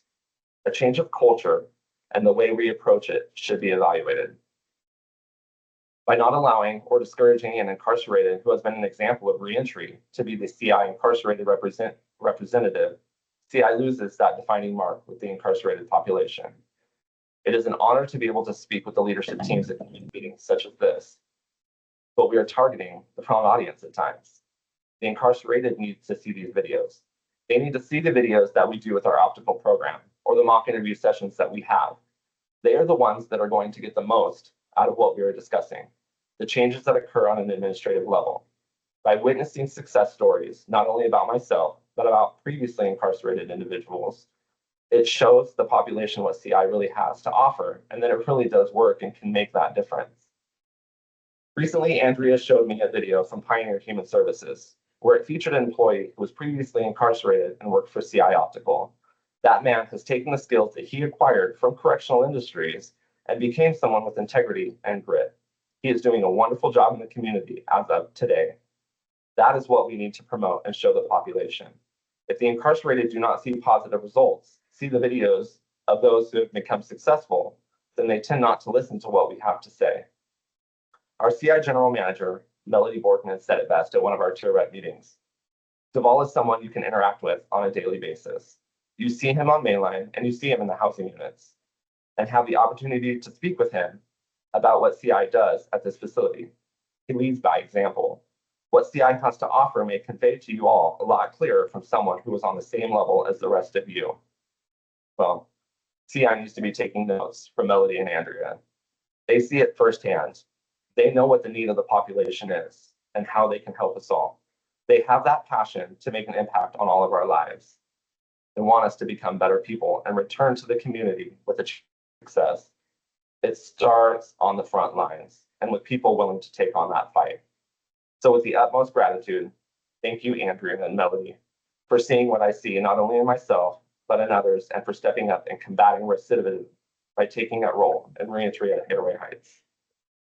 My sobriety today is a result of the work that I put in and the support that I have received. The path has not been easy, but the lessons learned and skills gained have been fundamental to rebuilding my life. My experience has also given me insight into how addiction and incarceration impacts others. The support programs within CI provided the structure and resources I needed to make a successful reentry. By offering job skills, education, and employment support, these programs offer individuals an opportunity to move forward and contribute positively to their communities. So thank you for your time this morning by allowing me to convey my testimony about the impact that Washington State Correctional Industries has had in my life. Because of you and the investment that you put in to building me up, mentorship and services provided, I can return to the community as a successful, productive member of society. I will be ever grateful and in your debt. Thank you. Yeah. Thank you, Mr. Deval. This is Jamie Dolan. Thank you for your vulnerability, sharing your story, your perspectives.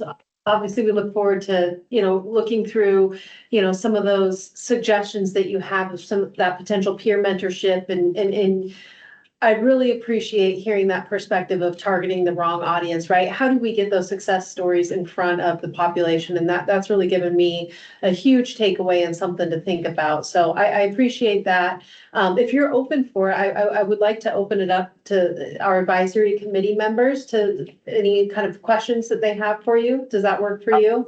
Absolutely. Yeah. I'm excited. Okay. Okay. So I'll just pause there and see if anybody either in the room here or online has any questions for Mr. Duval.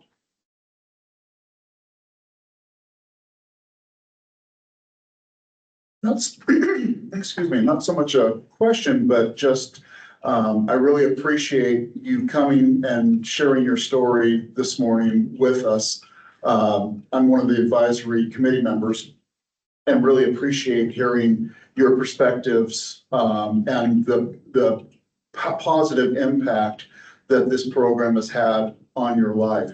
It really, kind of sums up why I spend my time volunteering on this committee, is to see, second chance opportunities like this come to fruition. So thank you so much for being an active participant, for really caring about the program, and, really being a thoughtful spokesperson for the program. And best of luck to you.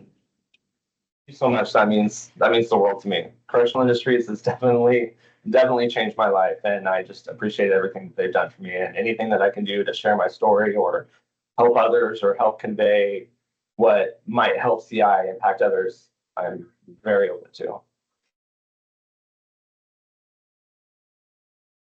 Matt, this is Scott. Good morning.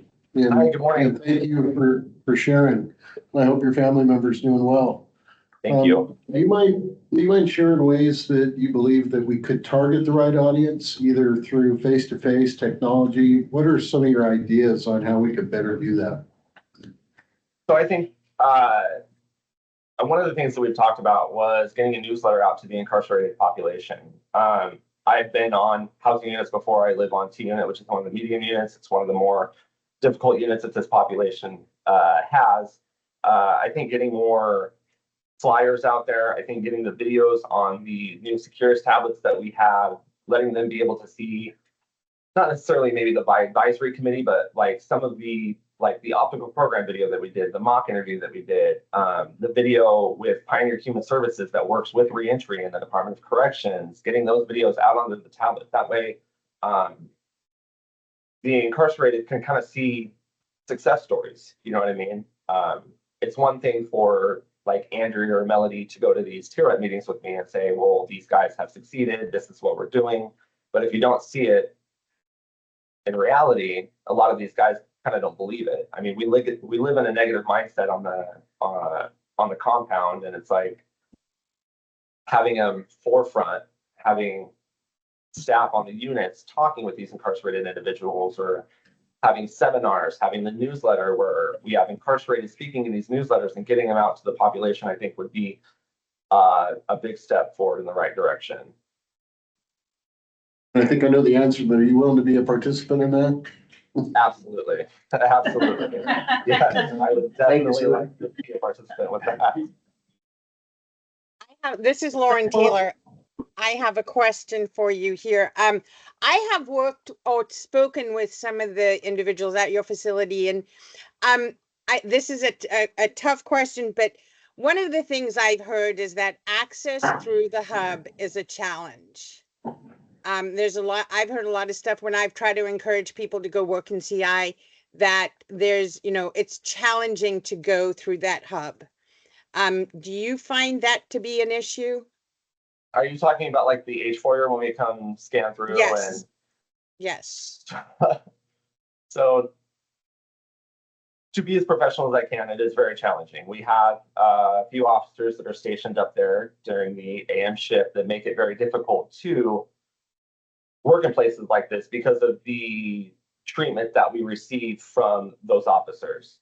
I think that there can be program managers that might be able to work with security, maybe on a one-on-one basis, to try to help the humanization and also bring a little bit more of a calm environment when we have to go through there. I think that one of the problems is also that you have a lot of the other institutions that are treated differently than Airway Heights is. So at other institutions, you're able to bring like Tylenol or aspirin to work, because if you get a headache, I mean, you don't want to have to lay in for 23 hours, and that's the process. You would have to call in or lay in or tell your program manager, hey, this is what's going on, and return back to the housing unit. to yourself. A lot of other institutions allow like single servings of coffee being brought to work. That way, where you're able to have coffee during the day. I mean, if we're showing up to work at 7 and 7:15 in the morning, a lot of these people aren't up at 5:30 and drinking coffee. So, I mean, there's small things that we can do to kind of tweak the programs to be able to have it a little bit more enjoyable for the incarcerated to want to come through the hub, come through the foyer, and come to work. Thank you. Yeah, thanks for that perspective. And it was very eloquently shared. Terry Portner. Hi, good morning. Hi, Matt. Thank you so much for sharing all of your thoughts. So I do appreciate it. And most of all, what I really appreciate is I'm a lifelong professional career communicator, dot connector. And so what resonates with me the most about the pieces that you're sharing are that it really comes down to how we're communicating and how we're messaging. And I love the fact that you do have some marketing in your mind, because you do understand about the importance of segmentation of constituencies and markets. So with all of those things said, what I'm wondering, because I do not know, is there an opportunity for those of us that do things, we're professional communicators, we work in the community, and I actually am in Eastern Washington. I'll be at Airway Heights next week for mock interviews. But I will say, yeah, it's just it's an awesome honor. So I appreciate that they allow me to do that. I will ask this question: is there a way to have someone come in and serve as a professional mentor in the development of not only templates, but content, layout, design, kind of with a newsletter? And so, and looking at it maybe one step further, are there technology pieces in place that could lend themselves to more of an electronic version of a newsletter, with just a few printed copies? I want to acknowledge the incredible expense associated with printing hard copies of things and circulating. But are any of those tools available to you, or is there something that we can do to encourage the implementation of some of those tools?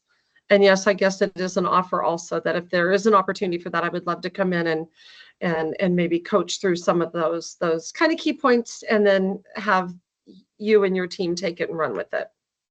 Absolutely. I think, so we sent a sample version of the newsletter that I had typed up to Rob Torno, Melody Boardman, and then I know Mimi at headquarters was also involved in that. And I think Kimberly Ishman was too. I know there's a bunch of criteria that has to go, like oversight with the newsletter and stuff like that, which is totally understandable. It's a lot of red tape, but getting it out onto the tablets, the final versions of whatever we have to do to get it to that final version, getting it out into the housing units would be, I don't know, maybe it's putting one on every housing unit bulletin board and then having it sent to the Securus tablets. I'm not exactly sure of that process, but I know that we have on the Securus tablets, we have it's an FYI app, which is for your information, everything from headquarters, DOC policy, flyers. We've got the CI optical catalog on it. So I know there is definitely a way to have a newsletter or a catalog that's updated, but absolutely any mentorship that you're willing to offer, I'm very open to.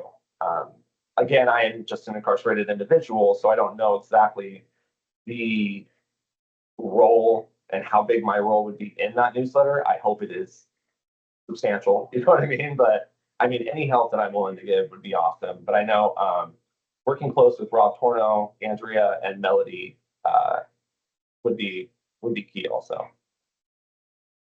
And I would absolutely advocate for the removal of those barriers that make it challenging to communicate specifically the CI story with other incarcerated individuals. And I do know that the balance between CI incarcerated individuals' desires and needs, and then the security side of things, can sometimes be a little bit tricky too. So again, thank you. appreciate what you've shared with us today. Thank you so much. Matt, this is Danielle Armbruster. Hi, nice to see you again. Nice to see you. Thank you so much. I just want to say two things to you. No, I don't have any tough questions for you, but just want to say, one, you are not just an incarcerated individual, you're a person and you're important. And your voice is important, not only in your community there, but your community that you'll be transitioning out to in just a few short months. Secondly, I also wanted to say that I have worked for CI for many years and have had many tours of the optical lab. And no offense to Melody or to Andrea, but you gave one of the best tours. It was thorough, it was thoughtful. And I just appreciated your perspective. I appreciate you acknowledging Pat Mercer and all of the staff that you work with, Rob and everybody. So thank you for what you do. Thank you for your perspective. Thank you for your vulnerability. I hope your family is healthy.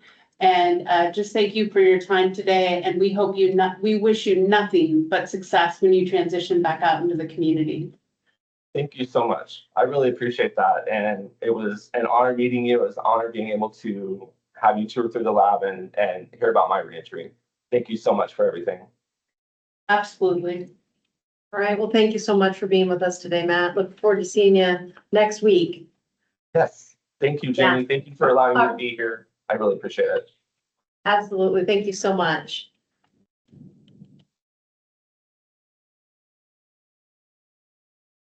Okay. Well, thank you, everybody, for allowing us to take a few minutes to hear some perspectives from one of our incarcerated workers. With that being said, we'll jump back into the final kind of portions of the operations update. Todd will just do a brief overview on financials.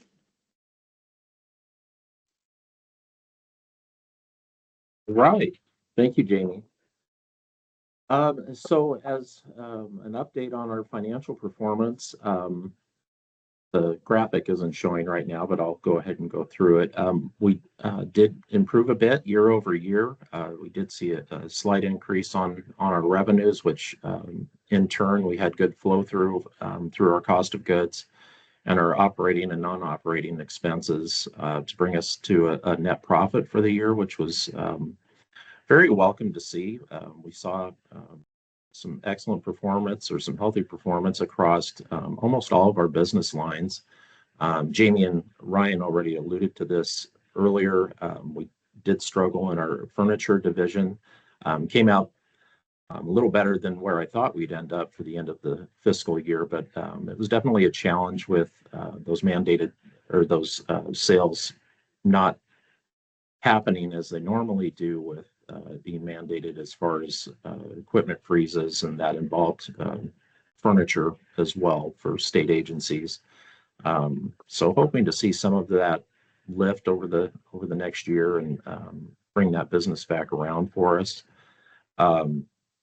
We saw food service end up net neutral overall for the year. They were down just a little bit, but overall covered their expenses. And in license plates, that's where we saw our biggest impact as far as our cost of goods sold, and did see a negative net income in that operation in the last fiscal year. And that can be attributed to, we did have to participate with a third-party vendor in order to fulfill our orders until we really got the new shop location online and operational.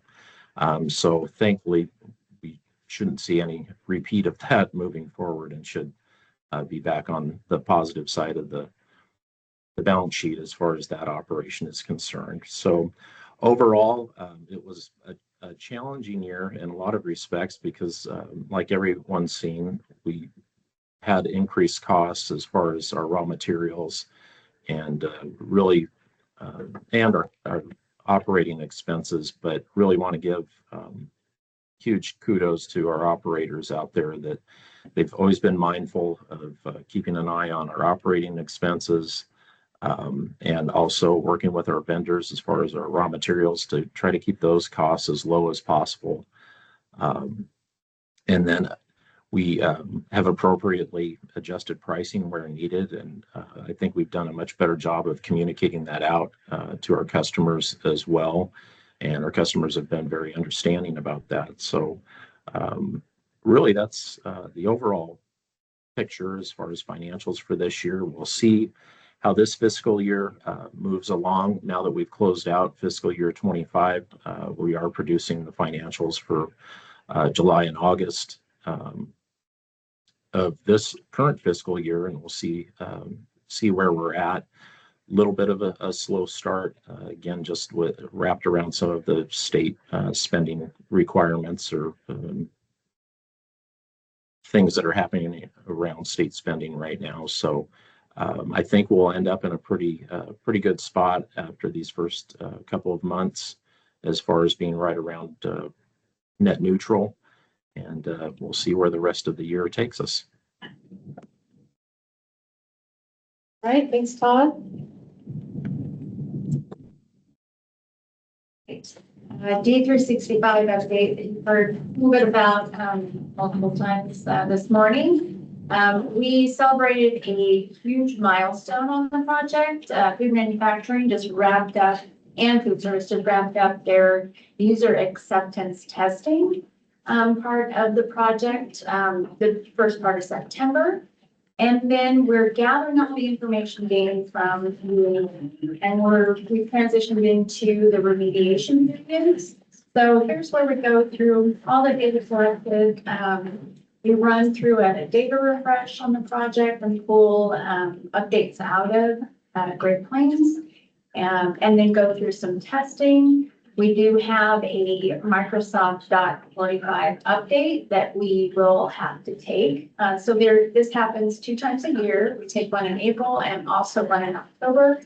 So it's under code review right now, where we go through some testing and see, how it's going to react. It looks like it might have some impact on finance, but here's where we go through the testing in order to evaluate that before we actually roll out the code to the production environment for D365. So we have a couple of we have one decision package out there for D365. So we will be paying really close attention to that with our executive sponsors. And Secretary Lang, I believe, shared that on an email earlier this week on a lot of those decision packages that were included in the supplemental budget for review. So over the next couple of months, we'll go through go live decisions, gather all the information, and then work on a 30, 60, 90 day stabilization period for food manufacturing and for food service. So a lot of exciting stuff in the IT world for that business. Thanks, Vicki. All right, and so that's it for our operations report outs. In terms of old business, we don't have any. I will say that we are currently in process of working on our annual report. We expect that'll be out for the December advisory committee meeting. And so we're always excited to share that with kind of the year in review with the team. I do want to just highlight a couple of WISUP reports that were released. So in 2023, the legislature funded 2 studies that impacted correctional industries. So for the advisory committee members, we did email out the links to these studies, but I just wanted to share a couple highlights. So the first one was titled Assessments and Charges in Washington State Department of Corrections Facilities. So a review and analysis. So to be clear, this report is a 56-page report, and it really outlines the details of the legislative assignment and kind of the landscape of the financial costs incurred during incarceration for individuals. So while it's an expansive study that covers many things from food and personal items from commissary, personal and gift packages, electronic media services such as Securus and phone calls, we're really just a small portion of that study. So for correctional industries of the 56 pages, pieces to hone in on really are the impacts of our commissary, because again, like we talked about in today's meeting, the sole customer base really is that incarcerated population. So we've shared this before, but the goal of Correctional Industries, while yes, it's a program, we're teaching individuals warehousing skill sets and soft skill sets while working in the program. The goal of the program is to operate net neutral, right? Our goal is to keep the costs as low as possible to the incarcerated population and just to cover our expenses, which is of course staffing costs and incarcerated labor. I wanted to read just one excerpt from that, which I think really paints a picture of all of the efforts that go into that. So, and I'm quoting the study here, which is on page 18. So overall, Exhibit 9 shows that commissary was more likely to charge lower prices relative to Walmart for most categories, such as food, beverages, and personal hygiene. This suggests that the prices of items in the commissary are relatively low when compared to one of the lowest price vendors, Walmart. Put this into dollar amount. For the selected 438 commissary items, individuals spent a total of $13.5 million in fiscal year 24. If those same items had been purchased at Walmart, the total cost would have been $21.1 million. That means that purchasing these items through the commissary would save $7.6 million compared to purchasing them from Walmart. And so I don't say this lightly. This is done by, a third party institute, and it just shows the efforts of our team in terms of finding those competitive pricing to charge the lowest cost possible, because we recognize that audience can't go out and purchase from Walmart, right? Our commissary, we're a sole source provider, and all of the team's efforts to keep those products as minimally priced as we can was really reflected in this study. So I just wanted to bring that to the attention of the advisory committee. The second study is called Contracting and Labor Practices in Washington State Correctional Industries. So again, this study was released in June of 2025. It's 48 pages. And really the summary of this one is just that the Department of Corrections has work programs of people who are incarcerated. The most comprehensive programs is operated by Correctional Industries. In fiscal year 2023, CI generated over $100 million in revenue from nearly 3 million labor hours of incarcerated people. So again, these details are from 2023. Todd just talked a little bit about our financials, that this year was 133 million. Again, that partly goes with increased costs, increased pricing. But the largest purchaser from CI was DOC, predominantly for food and clothing. Items manufactured by CI were generally priced compared to products available through other channels. Again, and when we talk about the mission of CI is trying to reduce that tax burden of corrections. The one exception was for glasses and lenses, where CI was the lowest cost for nearly all items reviewed. So while yes, we do provide eyewear for Department of Corrections, we also provide eyewear for AppleCare and the state of Washington. So that's huge for the taxpayers of Washington. So the labor of incarcerated people is compensated at a rate below minimum wage. Increasing pay to the 2024 minimum wage would have increased labor costs by over $161 million. So again, in terms of the cost of our labor, which is we pay a gratuity, in this study, we had 100 million in revenue that year. If we paid minimum wage, we would have had 161 million just in incarcerated gratuities. But I do like this statement that people who had participated in CI programming were more likely to find employment once released from custody, find that employment sooner, work more hours, and earn more per hour. So again, our goal is that post-release employment opportunities. We talked about workforce development, mock interviews, job hunter series, helping prep individuals for that. And that's really our goal, is to provide those tools, those soft skills, those technical skills to the individuals so that they can be released successful in their employment endeavors post-release. So again, I'd encourage everybody to dive in and read the 100 pages of information. But those were a few of the highlights from the studies that we're pretty proud of. So I just wanted to share those with the committee. And with that being said, really, we are coming up to the last couple minutes. So I do appreciate everyone's efforts for making, to get to today's meeting, whether it's in person or virtually. Our next meeting is going to be held on December 4th, again, here at CI headquarters. With that being said, over the next few months, I do encourage any of our advisory committee members, should you have the opportunity to reach out and join us for any of the mock interviews, we would love your participation in that. If you want to tour any of our facilities, we will continue to, we can schedule some time one-on-one individually with people. So I just wanted to remind the committee of that. Always happy to engage outside of the scope of these meetings on other ideas and opportunities that you have to help make our programs more successful. So with that, we can notate in the minutes that it is officially 10:51 and the meeting will be adjourned. So thank you so much. Thank you. Thanks, everyone. Thank you.